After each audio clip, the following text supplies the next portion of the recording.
네, 안녕하세요. 3장 예제 설명을 하도록 하겠습니다. 오늘은 3장에서도 회귀 분석, 즉 예측 분석에 대한 내용을 알아볼 텐데요.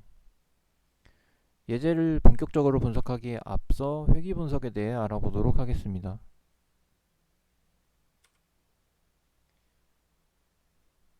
회귀 분석은 위에 그래프를 보시면 이 실제 데이터들이 있어요. 이걸 빨간 점들로 표시를 했는데 실제 데이터와 거리가 최소가 되는 이 방정식 y는 wx 플러스 b라고 되어 있죠. 이 방정식을 찾아내는 게 회귀 분석이에요. 이렇게 말씀드리면 굉장히 쉽죠. 만약에 이 방정식이 이렇게 되어 있는 게 아니라 이렇게 되어 있다면 이 방정식은 데이터를 잘 설명할 수 없는 방정식이 되는 거죠. 그리고 그거를 잘 설명할 수 있도록 찾아가는 과정이 회귀 분석입니다. 그러면 이 회귀 분석이라는 거는 방정식의 개수에 W와 B가 있죠. 즉 이 W와 B를 잘 찾아내는 거라고 볼 수 있는데 이거를 데이터 분석에는 어떻게 적용할 수 있을까요? 이제 이거를 우리한테 익숙한 표 형태로 한번 알아볼게요. 이 표를 보시면 나이 그리고 몸무게 피처는 방정식의 x1, x2로 정의할 수 있고 그리고 키라는 거는 방정식의 y로 정의할 수 있겠죠. 다시 말하면 이게 wx가 w1, x1 그리고 w2, x2 두 개가 있는 거고 이렇게 두 개가 있는 거죠. 그리고 y 값이 이렇게 되어 있는 거죠.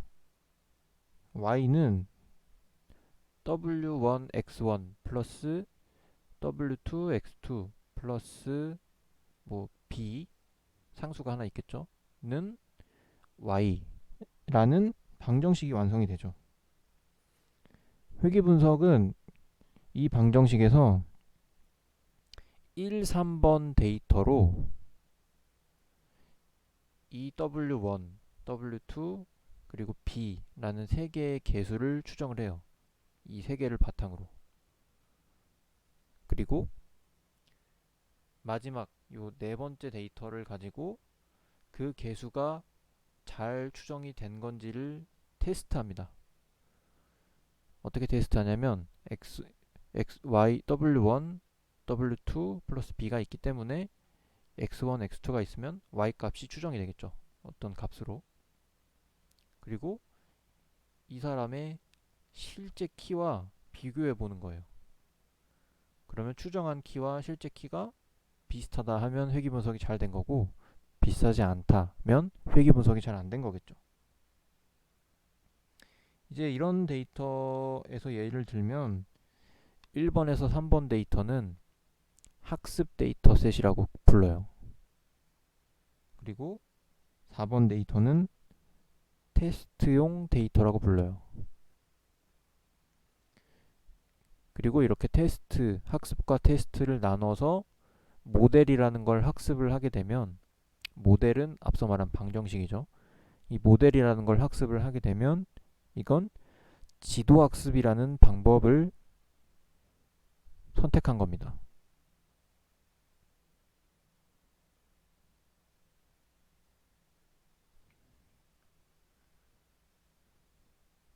이 지도학습의 과정은 수험생들의 공부 과정에 비유할 수가 있는데 수험생들은 이제 모의고사를 보고 공부를 한 다음에 자기를 성장시키고 실제 수능을 보죠. 이게 바로 모델이 학습되는 과정하고 똑같아요.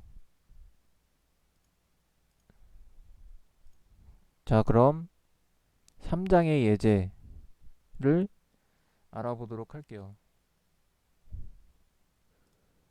첫 번째 예제는 이제 베이스볼 데이터셋인데 사실 이런 데이터셋은 없어요. 이 데이터는 제가 요 사이트에 가서 직접 크롤링해서 만들어낸 데이터셋이고, 그래서 이 원촌 데이터가 궁금하신 분은 이 링크에 들어가서 확인해 보시면 될 것 같습니다. 자, 이 회귀 분석이라는 걸로 프로야구 연봉 데이터에 대해서 분석을 해볼 거예요.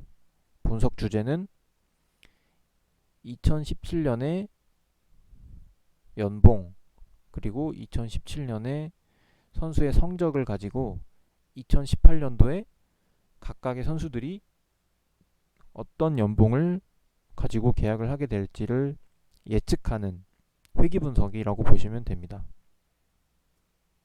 자, 그럼 데이터셋을 먼저 살펴볼게요. 데이터셋은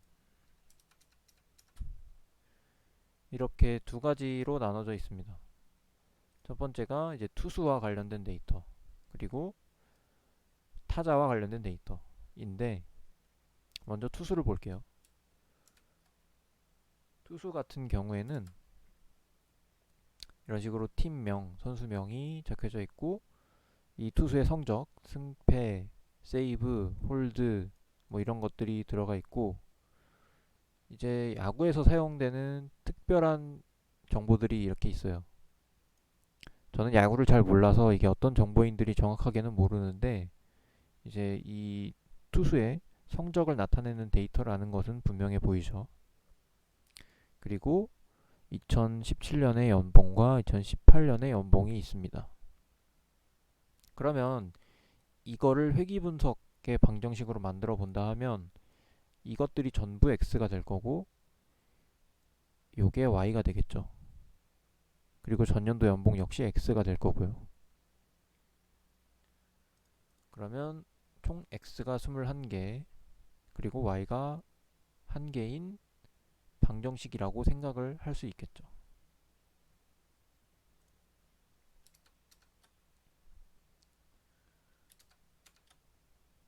자, 그러면 우리의 예측 대상, 즉 y 값을 한번 알아보도록 할게요. y 값의 연봉의 분포를 출력을 해보니까 이게 단위가 여기가 이제 5억을 의미하는데, 5억 원 이상의 연봉을 받는 선수가 몇 명 안 되는 것 같죠? 그리고 대부분은 다 요 정도에 몰려 있는 걸 알 수 있고요. 자, 그러면 이제 박스 플롯이라는 걸로 요 분포를 조금 더 알아보기 쉽게 출력을 한 건데, 이 박스 플롯이라는 게 뭐냐면 이런 겁니다. 한국말로 하면 상자 그림이라고 하고요. 이 상자 그림은 데이터를 4분위 값으로 나누는 표현 방법인데, 이 그림을 보시면 가운데가 데이터의 중간 값이에요. 예를 들어서 100명이 있고 다 연봉이 다르다고 하면 그 중에 50 위에 있는 사람의 정보를 이렇게 나타낸 거고, 이제 Q1과 2는 각각 25%와 75%에 해당하는 부분의 값입니다. 그리고 이 상자 그림에서 중요한 거는 요 점선과 실선이라고 볼 수 있는데, 이거는 울타리라고 해요. 그래서 이 위쪽 점선 같은 경우에는 Q1에다가 요 IQR이라는 지표를 이용해서 여기를 넘어가면 이거는 상자 그림의 관점에 봤을 때는 선을 넘은 데이터다. 그러니까 너는 그렇게 정상적인 데이터는 아니다라는 것을 의미하는 거고요. 울타리 내에서 뭐 최대값은 이렇게 실선으로 표현을 하기도 합니다. 그래서 상자 그림을 볼 때는 요 박스 안에 있는 데이터가 보통의 분포에 있는 데이터라고 볼 수 있고, 요 선을 넘은 데이터는 일반적인 범주를 조금 벗어나는 데이터다라고 판단을 할 수 있는 어떤 기준을 제시해주는 그림이라고 보시면 되고요. 그래서 이 박스 플롯을 보면 기준을 넘어가는 데이터가 조금 있는 걸로 보이죠. 이건 고액 연봉자들인데 부럽네요. 자, 그 다음에 다시 회귀 분석에 사용할 피처를 알아볼게요. 이 피처들 각각의 히스토그램을 출력을 할 건데, 데이터 프레임의 각 칼럼마다 그래프를 출력해 주기 위한 함수를 하나 정의를 했고요. 이 함수에는 데이터 프레임을 넣으면 각 칼럼을 이런 전체 그래프의 서브플롯으로 추가해주는 add 서브플롯이라는 걸 이용을 하면 이 5 곱하기 5 그래프에 하나 이런 식으로 출력을 할 수 있도록 해주는 거예요. 이걸 포문으로 했기 때문에 모든 피처들이 추가가 됐겠죠. 어쨌든 이걸 정의를 해서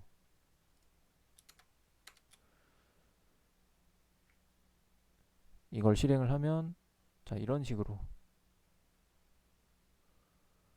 각 피처들의 분포를 출력할 수 있게 되죠.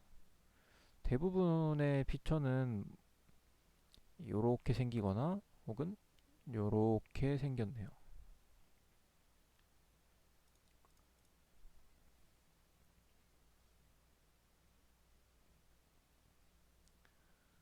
자, 그러면 이제 본격적으로 투수의 연봉을 예측하는 회귀 분석을 실행을 할 건데, 이 위에서 살펴본 그래프에서 조금 이상한 점이 있다면, 뭐 예를 들어서 이런 피처 같은 경우에는 40에서 100까지 데이터가 분포해 있죠. 그런데 이걸 보면 0.0에서 0.8로 분포가 되어 있죠. 분포 모양은 어느 정도 비슷한데 말이죠. 이런 경우에는 이제 피처들의 단위를 맞춰줘야 돼요. 왜냐면 자, 방정식을 만든다고 했었죠. 근데 방정식이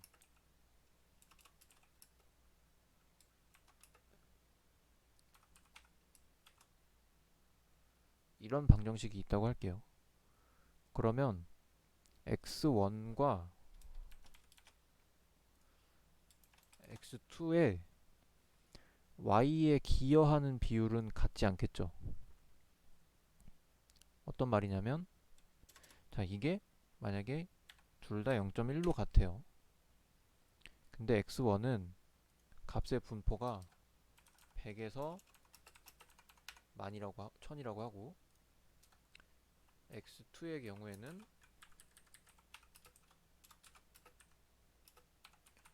0.1에서 1.0이라고 할게요. 그러면 x2가 아무리 변해봤자 대세에 영향을 미치는 건 x1이겠죠. 이런 식으로 피처의 단위가 굉장히 다르면 이 회귀 분석의 영향력을 제대로 분석할 수가 없기 때문에 이 단위들을 맞춰주는 피처 스케일링이라는 작업이 필요해요. 이 피처 스케일링은 어떤 식으로 할 수 있냐면 제일 노멀하게 할 수 있는 건 스탠다드 스케일링이라는 건데, 스탠다드 스케일링은 저희가 중고등학교 때 배웠던 표준 편차와 평균을 이용하는 Z-스코어를 구하는 공식이에요. 자, 코드로 살펴보면 예를 들어서 승이라는 데이터를 칼럼을 Z-스코어로 바꿔주는 수식은 이렇습니다. 데이터 프레임이 들어오고 칼럼을 리스트로 만든 다음에 이 각 칼럼의 평균과 표준 편차를 구해서 각 칼럼마다 이 x 마이너스 평균 나누기 표준 편차라는 Z 스코어를 구하는 공식을 적용을 해주면 이런 식으로 데이터들이 다 범위가 비슷해졌죠. 어떤 데이터는 막 100단위, 1000단위였는데 이제 다 마이너스 5에서 플러스 5 사이에 있는 일반적인 Z값의 범주에 들어가는 값들로 변경이 된 걸 볼 수 있습니다. 근데 중요한 건 여기서 y는 바꾸지 않았죠. 왜냐면 y는 개수가 따로 없기 때문에 x들만 바꿔준 겁니다. 자, 이번 예제에서는 예측 분석이라는 거를 회귀 분석이라는 방법을 통해서 수행을 하고 있는데요. 첫 번째 스텝은 이제 방정식을 만들어내는 어떤 탐색을 했었고요. 거기에서 탐색을 해보니 문제점이 피처들의 단위를 맞춰줘야 되는 문제가 있었죠.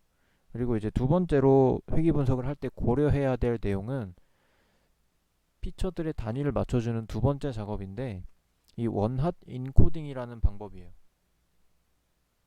원핫 인코딩이라는 게 뭐냐면 이제 데이터의 칼럼에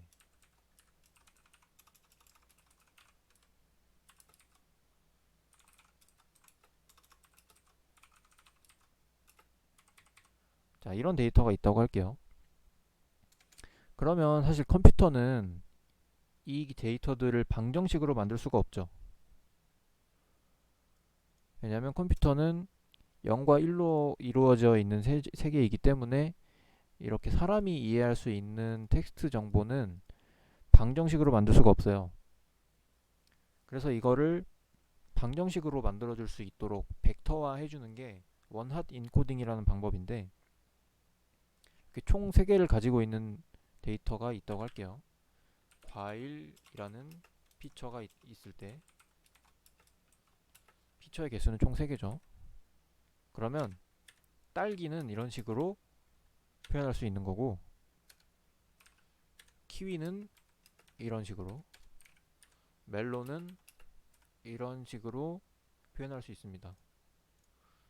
그러면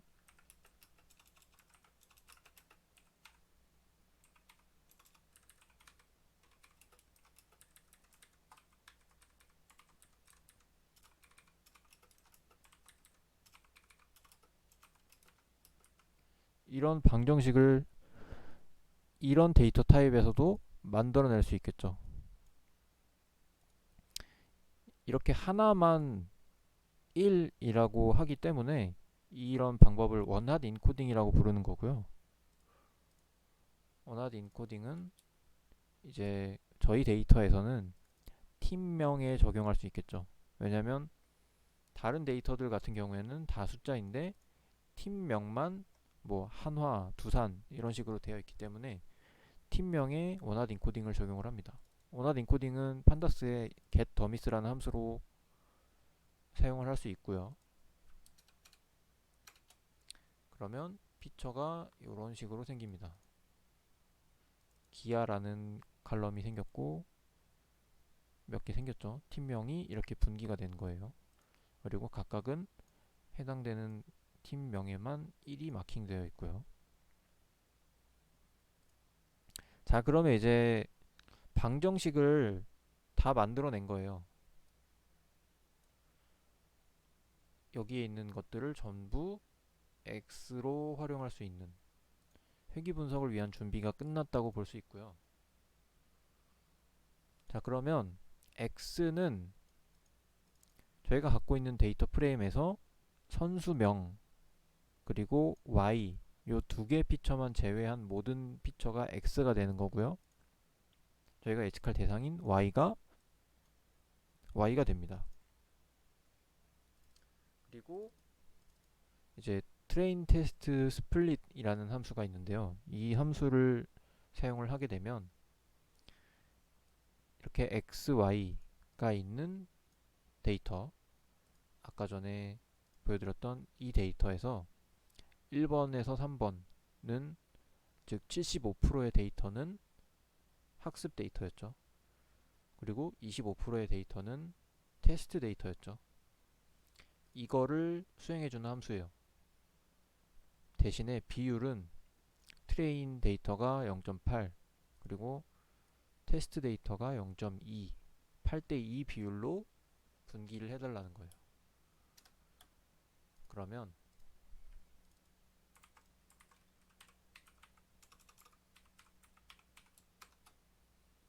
이렇게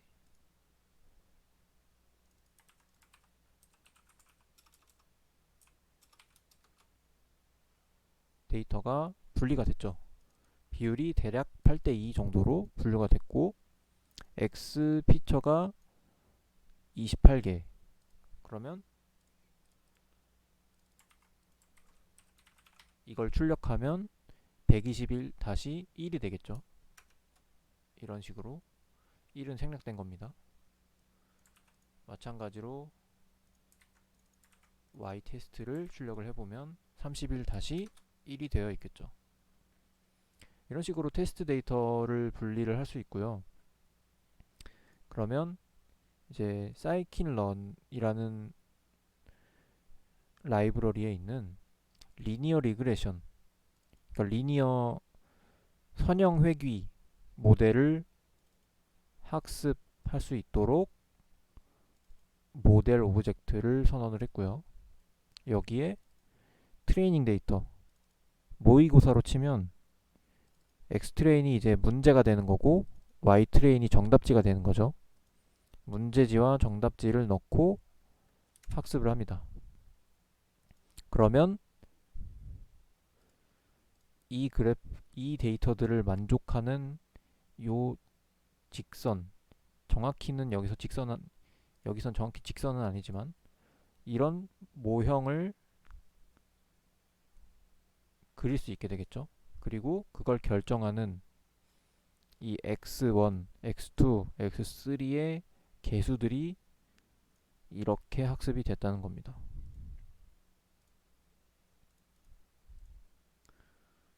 자, 그러면 이 회귀 분석 모델이 어떻게 분석이 된 건지를 한번 평가를 해볼 거예요.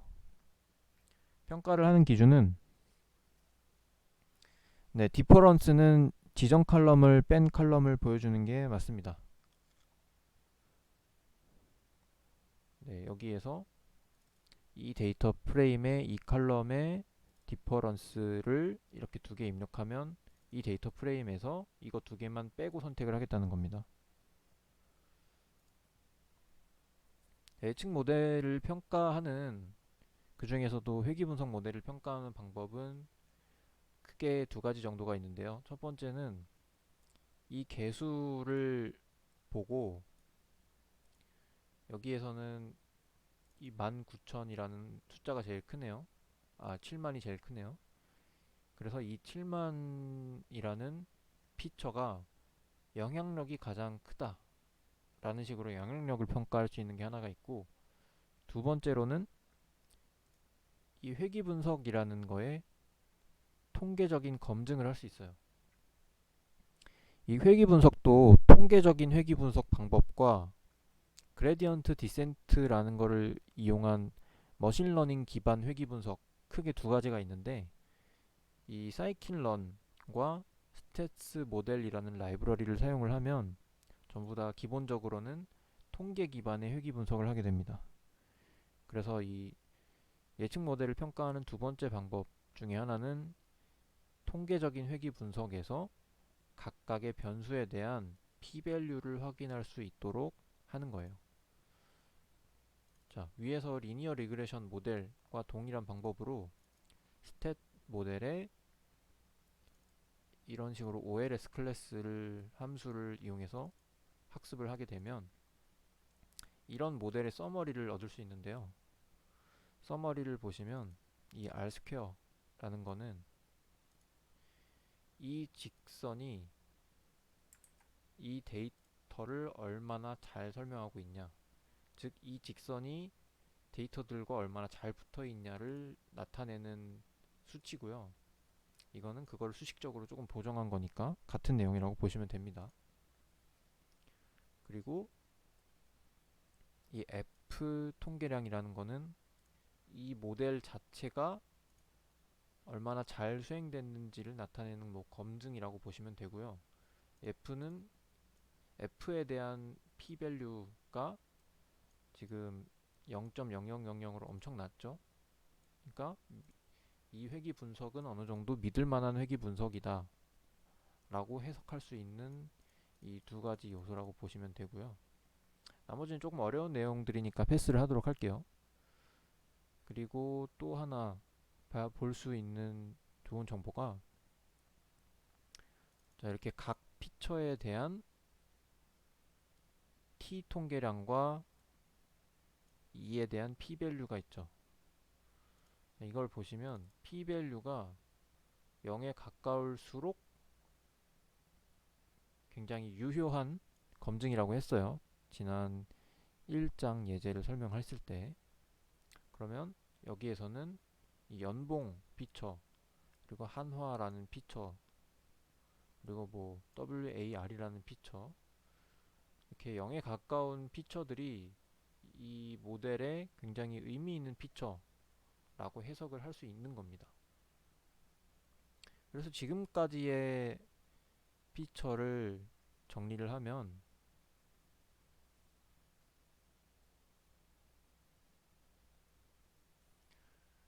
자, 지금까지의 피처를 정리를 하면 연봉, 한화, 그리고 WAR 이라는 피처는 통계적으로 의미가 있는 피처라는 걸 알 수 있고, 위에서 봤었던 이 개수들을 이용을 하면, 자, 이거를 이런 식으로 그래프로도 출력을 할 수 있겠죠. 그러면 어떤 피처가 영향력이 강한 피처인지도 알 수 있어요. 여기 보시면 FIP, 그리고 KFIP, 그리고 연봉, 홈런, 이런 피처들이 영향력이 높은 피처라는 걸 알 수 있죠. 그러면 이 모든 정보들을 이제 종합해서 피처들을 선택한 뒤에 다시 예측 모델을 만들면 되겠죠. 그러면 더 정확한 예측이 되리라고 예상이 됩니다. 자, 이런 식으로 예측 모델과 피처를 평가할 수 있고요. 예측 모델을 평가하는 또 다른 방법이 있는데, 위에서는 이 R 스퀘어라는 점수를 가지고 평가를 했었죠. 이게 R2 스코어, 모델 점 스코어가 바로 이 R2 스코어고요. 또 다른 평가 기준으로 RMSE 스코어라는 게 있어요. 이거는 이제 0에서 R2 스코어가 0에서 1 사이로 노멀라이징이 되어 있는 수치인 것에 반해서, 이거는 그냥 스퀘어 에러, 그러니까 이 그림에서 다시 예를 들면 이 점에서 요 직선까지의 거리들을 모두 합한 거에 루트를 씌워준 점수인데, 그냥 이거를 간단하게 계산을 한 거예요. 그리고 대부분의 예측 모델 같은 경우에는 R2 스코어와 이 RMS 스코어를 동시에 보고 판단을 합니다.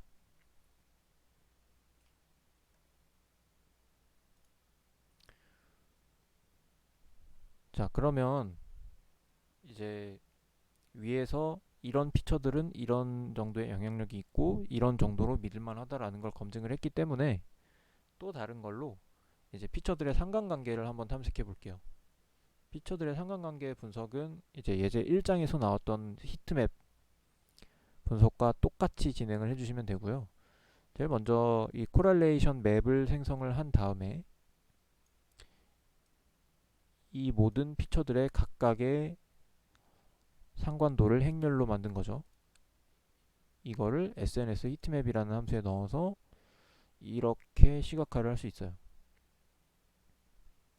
이 시각화 결과를 보시면 대각선은 당연히 1이 돼야 되는데, 이 대각선이 아닌데도 1에 가까운 이런 숫자들이 보이죠. 0.98, 0.92, 혹은 0.83, 0.85.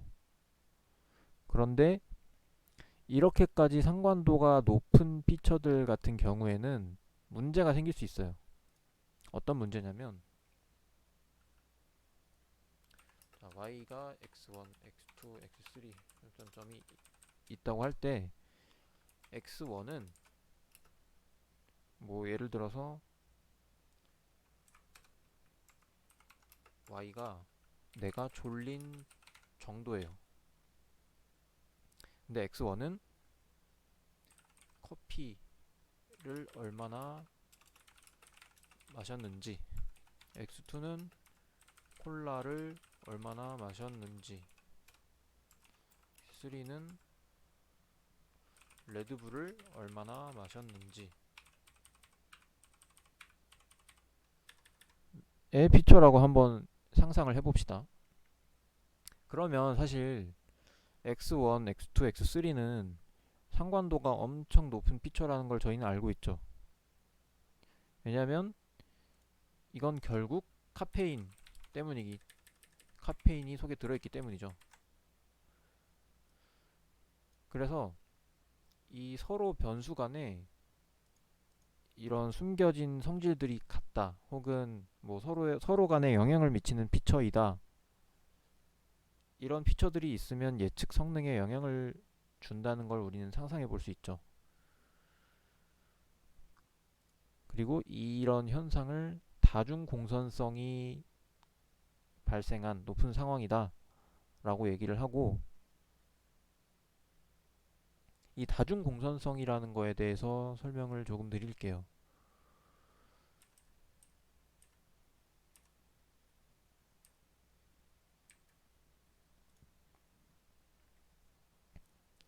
다중 공선성이라는 거는 변수 간의 상관관계가 되게 높아서 분석에 부정적인 영향을 미치는 상황을 의미를 하고요.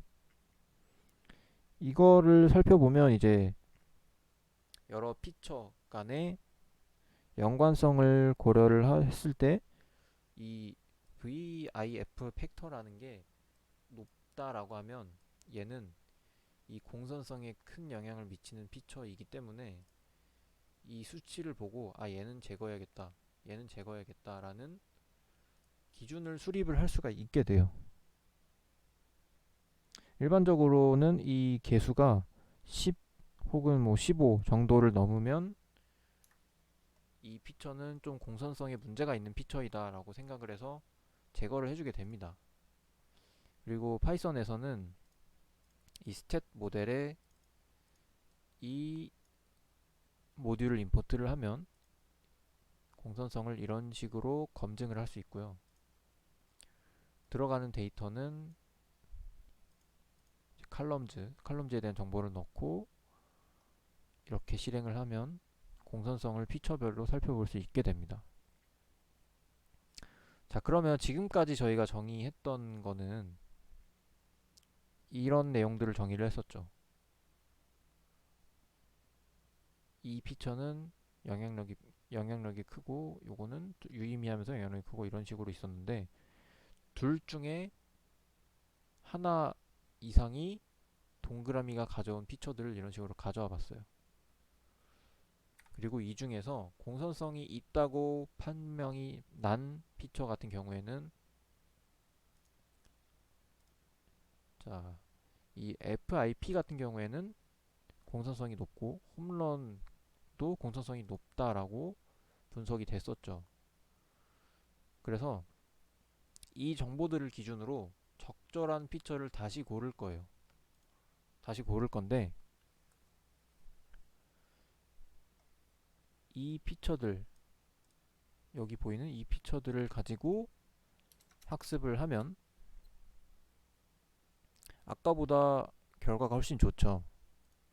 왜냐하면 불필요한 피처들을 다 제거했기 때문에 모델의 쓸데없는 복잡성이 낮아진 거예요. 출력을 해보면 이런 식으로 10을 넘는 VIF 개수가 하나도 없죠.